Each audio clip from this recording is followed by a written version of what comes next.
Amado. Glória a Deus. Eu queria fazer um pedido à igreja. Se você pudesse colocar de pé um minutinho, para nós estarmos lendo a palavra de Deus. Você vai entender o motivo. Abra comigo a sua Bíblia no livro do profeta Jeremias, capítulo de número 18.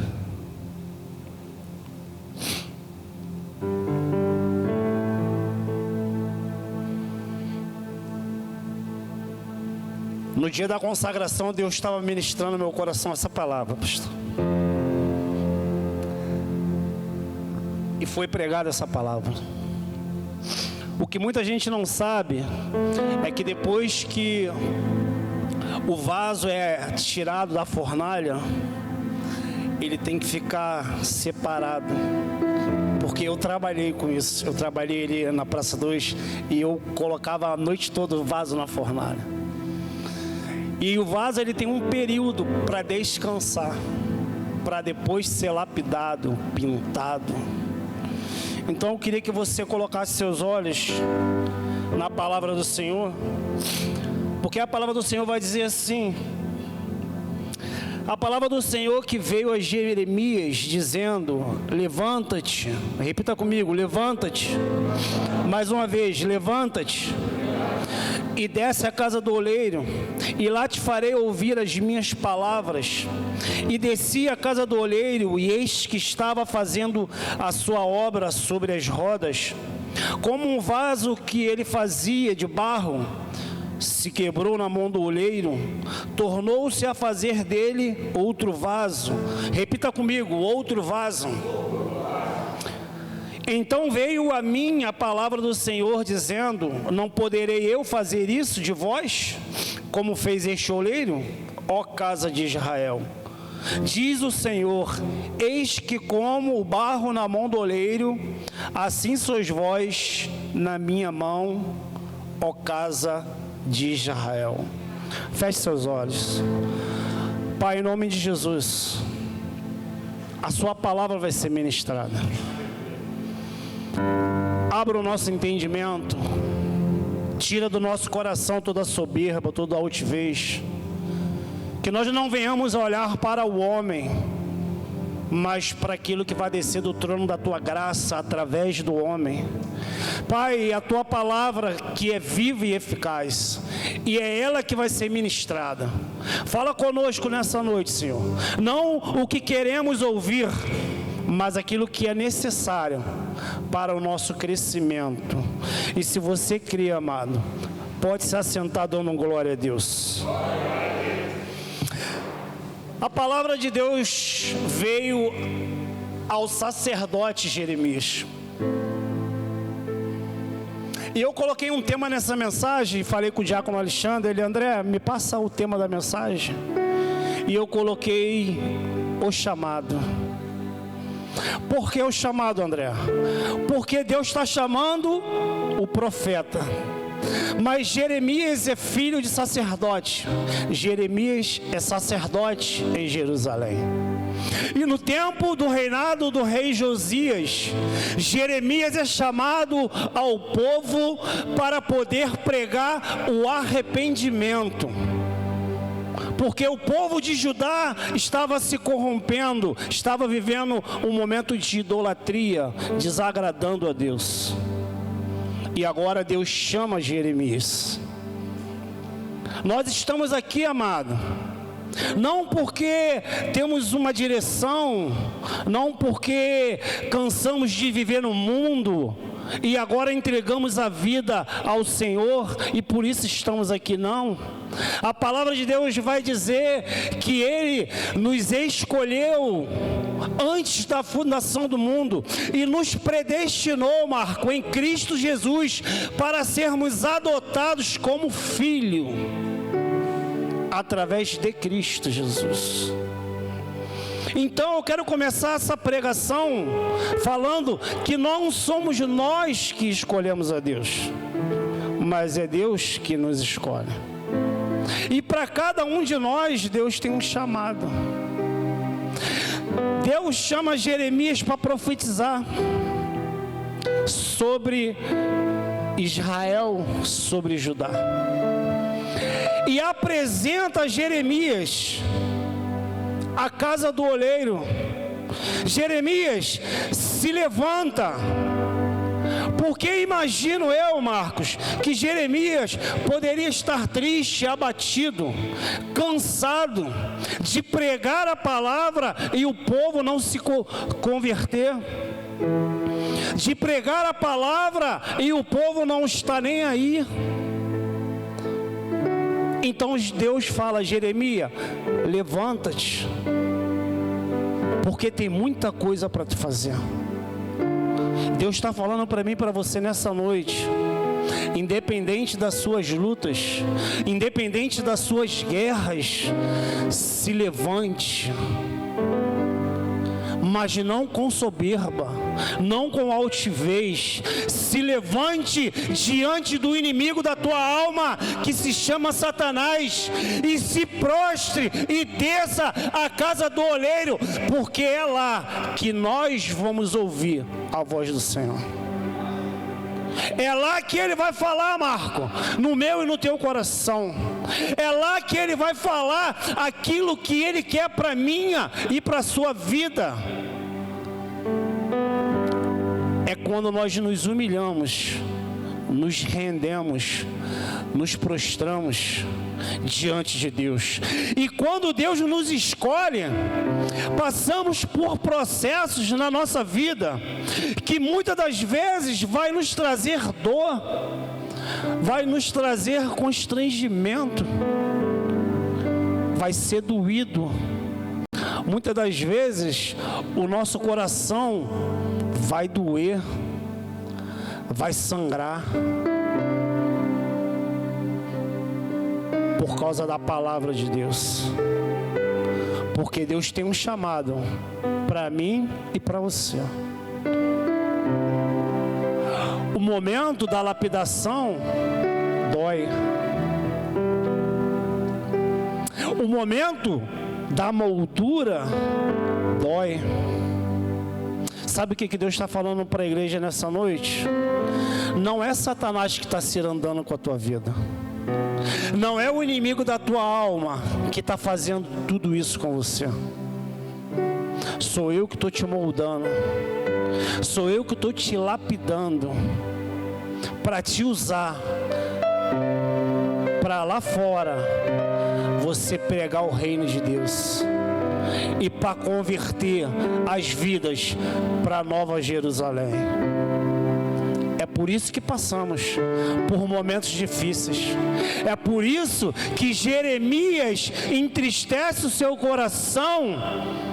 É por isso que Jeremias, muitas das vezes, olhando para esse texto, vamos ver ele abatido, cansado.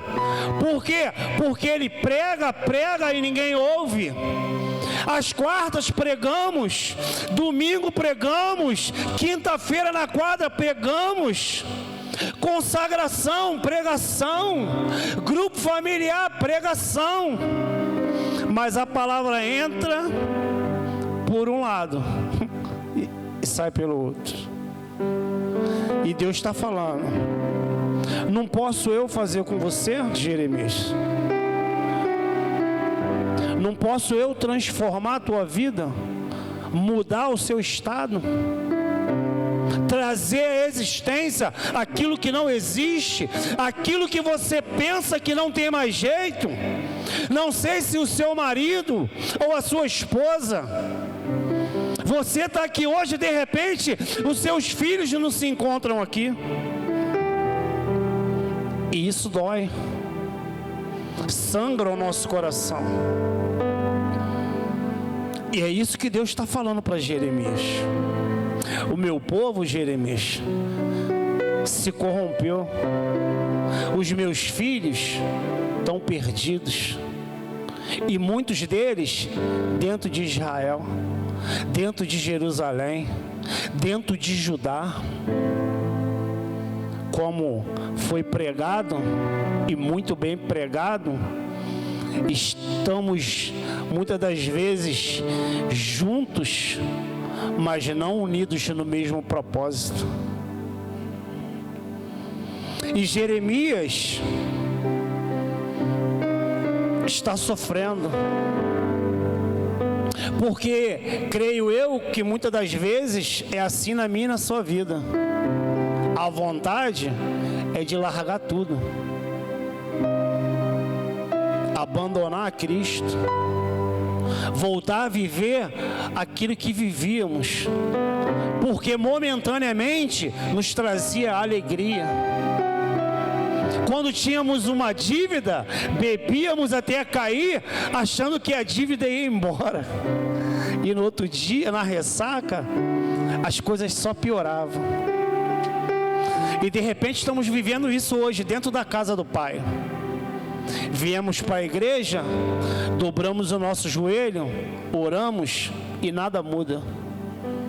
Nos consagramos e nada muda. Dentro da nossa casa, nada muda. Ou seja, só piora.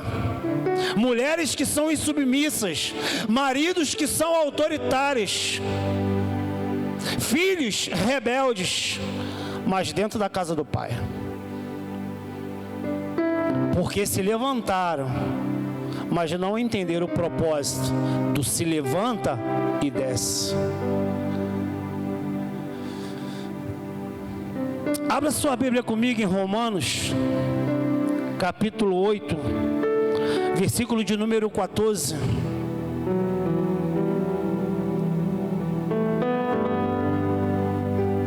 Glória a Deus, Senhor. Realmente a Tua presença é notória nesse lugar, Senhor. Apóstolo Paulo vai dizer: porque todos que são guiados pelo Espírito de Deus, esses são filhos de Deus. Quando nós nos deixarmos ser guiados pelo Espírito de Deus, vamos nos tornar filhos amados de Deus, porque vamos estar no centro da vontade de Deus. E qual é o centro da vontade de Deus para a minha vida, André? Não sei, amado. Eu sei que para Jeremias era estar na olaria. Jeremias levanta e desce a casa do oleiro, permanece na casa do oleiro, fica na casa do oleiro, porque é lá que tu vai ouvir a minha voz. A questão é que nós não queremos permanecer na olaria, porque dói, porque o nosso coração sangra, pastor, porque temos que abrir mão dos nossos desejos, das nossas vontades, muitas das vezes de um passeio com a nossa família, porque Jesus Cristo fala isso. Quem é minha mãe? Quem são os meus parentes, senão os que estão aqui comigo? E às vezes não entendemos o nosso chamado. Jeremias, sacerdote, agora é chamado para profetizar sobre o reino de Judá. Deus está levantando profetas nessa noite, porque Ele conta comigo e com cada um de vocês, para profetizar lá fora que o reino dos céus já está às portas. Posso ouvir um amém? Preste bem atenção, querido. O profeta está sendo perseguido, o seu coração está triste. Muitas das vezes Jeremias não sabe nem o que fazer, como nós, muitas das vezes ficamos perdidos. Agora Jeremias está sozinho, numa vida solitária, Marco. Agora ele só tem Deus para conversar, um tete a tete, não tem amigos, não tem colegas, é Jeremias e Deus. Mas nós não queremos abrir mão de muitas amizades, porque Deus mandou a gente descer a olaria. Nós não queremos abrir mão dos nossos passeios, dos nossos intelectos. Não queremos abrir mão, muitas das vezes, do leito da nossa casa, de ficar vendo uma televisão para vir para a casa do oleiro. E como vamos ouvir a voz de Deus, se não estamos no centro da vontade de Deus? Porque a palavra de Deus vai dizer no livro de Eclesiastes, capítulo de número 7. Abra sua Bíblia comigo. Um versículo bem rápido para você entender, para nós ganharmos tempo.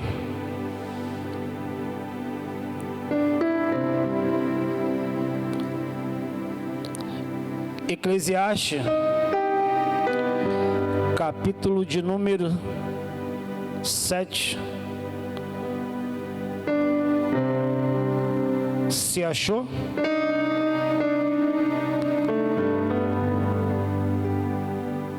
Há um tempo para todas as coisas. Há um tempo determinado para todas as coisas. E nós, como filhos de Deus, temos que entender isso. Nós, como filhos de Deus, temos que entender o momento de nós permanecermos na olaria. Porque aquilo que nos causa dor hoje é Deus nos lapidando para o amanhã. Para aquilo que você pensa que não vai suportar, naquele dia, você declarar como apóstolo Paulo, tirar força das tuas fraquezas e declarar bem alto e em bom tom: eu posso todas as coisas naquele que me fortalece. Você pode dar glória a Deus? Você pode aplaudir ao Senhor por essa palavra? Sabe, querido, é Ele que vai te dar força. Isaías capítulo 40, versículo de número 29 vai dizer: é Ele que te fortalece, é Ele que tira o cansaço da tua alma, do teu corpo. É Ele que te dá vigor, é Ele que te dá saúde, é Ele que é a tua provisão, é Ele que é a tua cura todos os dias, é Ele que sopra o fôlego de vida dentro de você, dia após dia, para que você permaneça firme na presença dEle, glorificando e exaltando o nome dEle, porque tem um propósito para cada um de nós. Versículo de número 31, Isaías vai dizer: aqueles que esperam no Senhor renovarão as suas forças, voarão como águias, correm e não ficam cansados, e não se fadigam e nem ficam exaustos. Na nossa visão limitada, porque nós temos uma visão limitada, tudo está dando errado. Não tem mais jeito para o meu casamento, não tem mais jeito para a minha família. Uma certa vez, meu amado diácono Joab pregando, ele falou isso, e isso eu fiquei guardado no meu coração. Todas as vezes, se eu não me engano, se eu estiver mentindo, ele vai me corrigir. 4 horas da manhã, ele descia para levar a filha dele no ponto do ônibus. E quando ela entrava no 342, ele ficava olhando ela ir embora. E um certo determinado tempo, quando chegava no Hotel Champel, o ônibus virava. E o que o Job pode fazer agora? Que saiu do seu alcance, saiu da sua visão.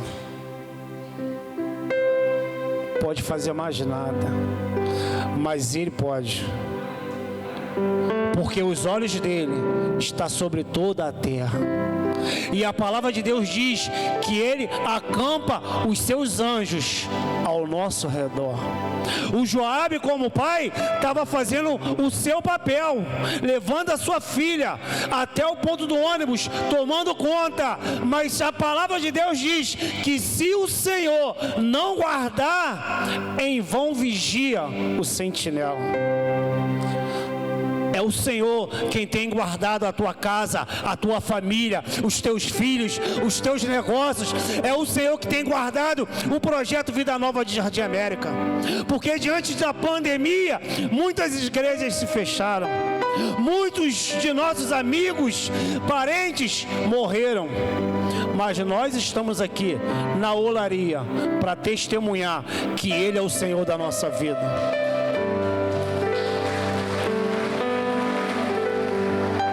Lucas, capítulo de número 9, versículo 62.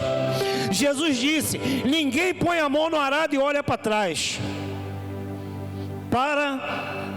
Ninguém que põe a mão no arado olha para trás, pois não é digno de entrar no reino de Deus. Jesus te chamou para você colocar a mão no arado, para você fazer a diferença.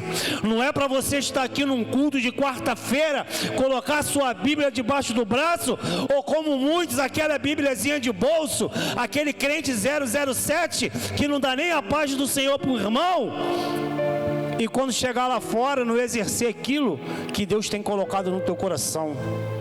Profetizar sobre as vidas. Você colocou a mão no arado. Você pode levantar a sua mão? Você pode repetir comigo? Eu não vou recuar. Não, pode ser mais forte, é para Ele. Senhor, eu não vou recuar. Senhor, eu não vou recuar, porque a Tua palavra me garante que o Senhor estaria comigo todos os dias da minha vida, até a consumação do século. É Ele quem nos dá força, é Ele quem garante a nossa vitória. Fica tranquilo, descansa. Tu está na olaria, está doendo, está sangrando. E sabe como que eu vejo? Muitas das vezes, lutas e adversidades que se levantam sobre a nossa vida, que tentam nos paralisar, é Deus permitindo, não Satanás. Porque até para Satanás tocar na tua vida, tem que ter permissão de Deus. Uma certa feita, ele falou: o que tu fazes aqui? Vim de rodear e passear pela terra. Ah, é mesmo? Tá vendo lá, meu servo? Se chama Jó, homem íntegro, reto, temente a Deus e se desvia do mal. É isso que o olheiro espera do vaso. Que tenhamos essas 4 características: íntegros, retos, homens e mulheres tementes a Deus, e que lá fora, quando os pastores, quando a liderança não estiver olhando, se desvie do mal, porque é isso que Deus está falando. Precisamos nos levantar contra o mundo lá fora, contra o reino que está corrompido, vivendo a idolatria, na prostituição, no adultério, no homossexualismo, nas drogas. Eu bem sei de onde Deus me tirou, querido. E se eu passo, e se eu estou na olaria, eu tenho que reconhecer que é tratamento de Deus para a minha vida. O que eu não posso é largar a mão do arado e olhar para trás. Você está entendendo isso? André, tem horas que de verdade dá vontade de abrir mão de tudo. Eu sei, mano, dá sim. Tem horas que é só Cristo. A nossa vontade é essa mesmo, porque é o desejo da nossa carne. Mas a palavra de Deus, ela vai nos garantir, e guarda isso no teu coração. A tua luta não é contra a tua esposa, não é contra o teu marido, não é contra o teu patrão no teu trabalho, não é contra o teu irmão que muitas das vezes não caminha ao teu lado ou fala mal de você. A tua luta é contra principados e potestades nas regiões celestiais, amado. A minha e a sua luta não é contra a carne nem contra sangue, mas é nas regiões celestiais. Ah, André, tudo é espiritual? Não, amado.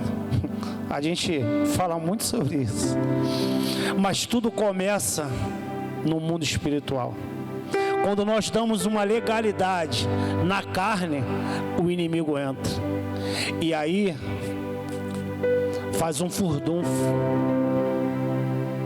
e aí a nossa vida vira uma bagunça, porque saímos do centro da vontade de Deus. Você está conseguindo entender isso? Então abra sua Bíblia aí comigo, 1 Coríntios capítulo 2, versículo 9. Eu estou pregando, amado, assim, com muita calma no meu coração, porque de verdade eu não estou vendo nenhum visitante. E a gente está pregando para crente. Amém, pastora?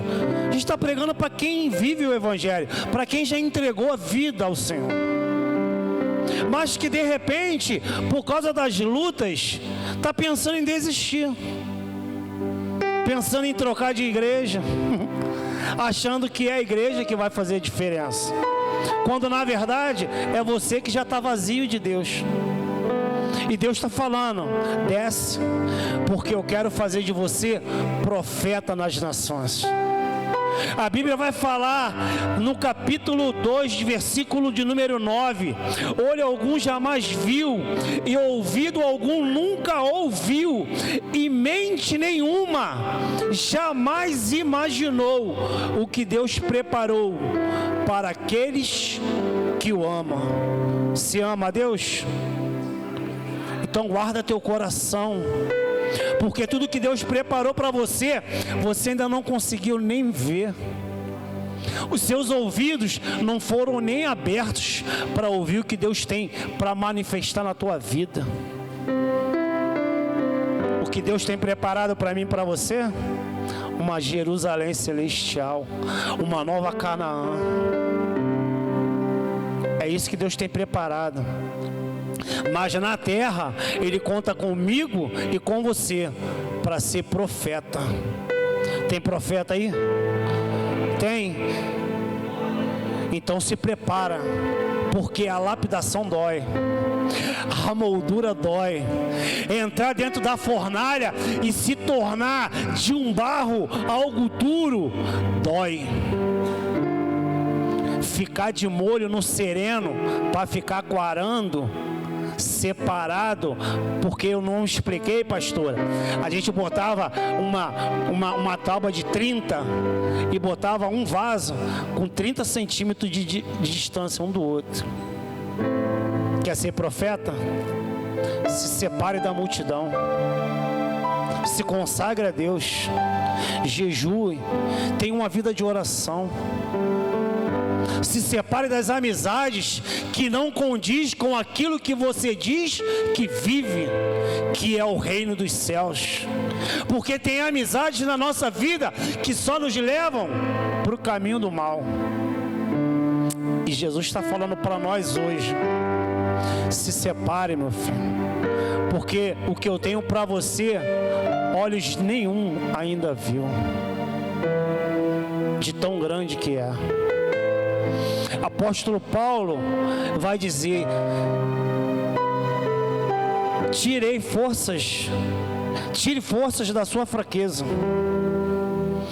Apóstolo Paulo tinha um espinho e orava para Deus: Senhor, está doendo. Senhor, está doendo. E às vezes, muitas das vezes, a nossa oração é essa: Senhor, eu não suporto mais ver a minha família fora da presença. Está doendo, Senhor. Senhor, eu não suporto mais viver esse casamento que na igreja é uma coisa e dentro de casa é outra. Espinho na carne.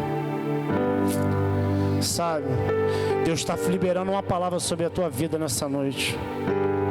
A minha graça te basta, porque o meu poder se aperfeiçoa na sua fraqueza.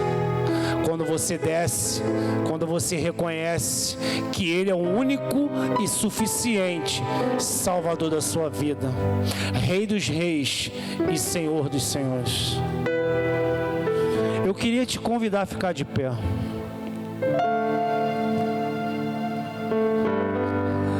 Eu não sei louvar a Deus não, querido, mas esse louvor é algo que muitas das vezes nós cantamos, mas não damos conta do que estamos cantando.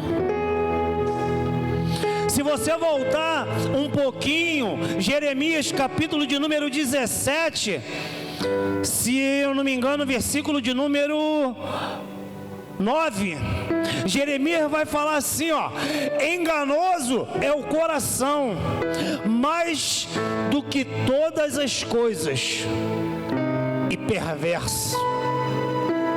Cuidado com o teu coração, cuidado com os seus sentimentos, porque o teu coração pode te enganar, e o coração do homem é perverso. Porque não é o André que está dizendo, é a palavra de Deus. Porque o pecado entrou no mundo e transformou o nosso coração perverso. Se nós não reconhecermos Jesus como Senhor, vamos continuar perversos, maldosos, maliciosos. Mas assim diz o Senhor: eu esquadrinho o seu coração e eu provo os seus pensamentos, e isso para dar a cada um de vocês um caminho, a qual, segundo, vai dar frutos através das suas ações. Só vai dar fruto quando tu reconhecer que tudo que tu está passando é propósito de Deus para te transformar em profeta e ganhar vidas lá fora, porque você é uma árvore plantada ao ribeiro para dar frutos, para dar frutos. Feche seus olhos.